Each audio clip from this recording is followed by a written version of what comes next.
E nós precisamos continuar falando sobre o racismo, infelizmente ainda tão presente entre nós. Falta respeito, tolerância, igualdade. Nós convidamos o doutor em Linguística e pesquisador do Núcleo de Estudos Afro-Brasileiros e Indígenas da Unifal, Jackson Souza, para ajudar a gente a entender como comportamentos racistas atrasam o desenvolvimento de toda a sociedade. Boa tarde, doutor. Bem-vindo. Boa tarde, Suzana. É um prazer estar aqui compartilhando esse momento com vocês. A gente que agradece pela disponibilidade, viu? Para começar, explica para a gente, por favor, o que é o racismo. Suzana, o racismo, infelizmente, é uma ferida na nossa sociedade e é uma forma de, como você bem colocou, de violência, de opressão, mas também uma forma de organizar a sociedade, né?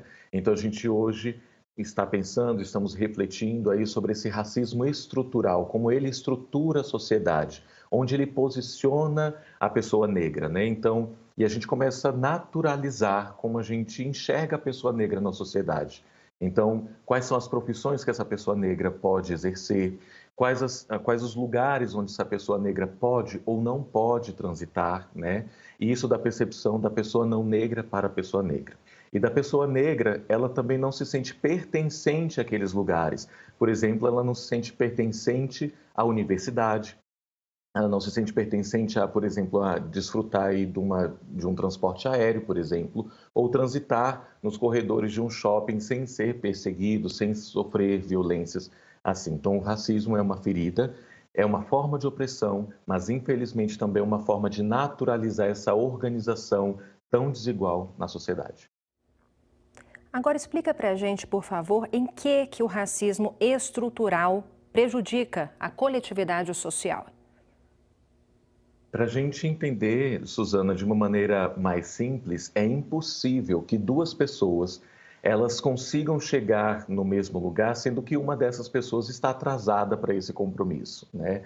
Então, dizer, por exemplo, que é somente a pessoa estudar, é somente a pessoa negra se esforçar que ela vai conseguir chegar lá, é uma falácia, é uma mentira, porque a gente tem um atraso histórico sobre a pessoa negra, né? Então, a gente viu na reportagem os números aqui que demonstram, por exemplo, o déficit que a gente tem educacional. Então, não basta somente a pessoa querer estar na sala de aula, desejar cursar a universidade, se as nossas vagas ainda estão sendo discutidas, se a pessoa negra, né, o corpo negro, quando entra na sala de aula, ele precisa, além de lidar com as questões universitárias de estudo, ele precisa pensar nas questões econômicas que vão sustentar a casa dele, né? Então, existe um atraso e é impossível com que as pessoas negras, consigam chegar nos mesmos lugares, tendo as mesmas oportunidades, o que é uma mentira.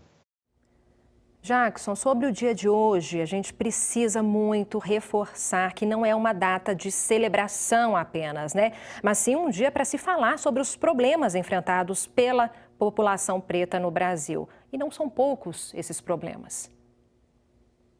Exatamente. Não tem como a gente pensar o dia de hoje como uma celebração, mas como uma lembrança, como um apontamento, não somente das coisas que nós e os direitos que já nos foram garantidos, com bastante luta, com bastante resistência e com sangue também, em alguns momentos da história a gente pode pensar sobre isso, mas é também um dia para apontar aquilo que ainda nos falta. Então não é um dia de celebração, é um dia, obviamente, de exaltar a cultura negra, a cultura que está tão atravessada na nossa sociedade, que nos constitui enquanto sujeitos brasileiros, e aí constituem também pretos e não pretos, né? Negros e não negros, mas também para um dia de lutar, de resistir, de apontar, de reivindicar os nossos direitos. Para a gente finalizar, Jackson, nesta data, as pessoas costumam, refletir mais sobre as atitudes racistas, se preocupar mais em respeitar o povo preto, mas isso não pode se limitar ao dia de hoje, né? Precisa ser constante. Exatamente, Suzana, muito bem colocado. Quando a gente pensa nesse racismo estrutural, ele ativa em nós e organiza na nossa sociedade aspectos conscientes e inconscientes também, né? Então, eu toquei num ponto que é esse racismo estrutural um pouco mais inconsciente, que a gente naturaliza e passa a enxergar a sociedade e não questionar por que existem poucos negros na sala de aula, por que existem poucos médicos negros, poucos professores negros, né? Então, a gente passa a não a questionar tudo isso, então, de uma maneira inconsciente. Mas no nosso dia a dia, a gente acaba reproduzindo aí algumas atitudes também conscientes, como piadas, palavras, mas também de maneiras conscientes. Aí a gente cai no âmbito talvez mais jurídico e penal da questão, né? Então a gente pode cometer crimes até individuais, que seria categorizado hoje pela Constituição como injúria racial, e também crime de racismo, então ao coletivo. Então precisamos discutir isso o ano todo, pensar nessas questões o ano todo, para aí não nos enquadrarmos como pessoas que cometem esse tipo de crime também. Belíssimas palavras, Jackson. Precisamos colocá-las em prática. Urgente. Obrigada, viu? Boa tarde. Eu que agradeço.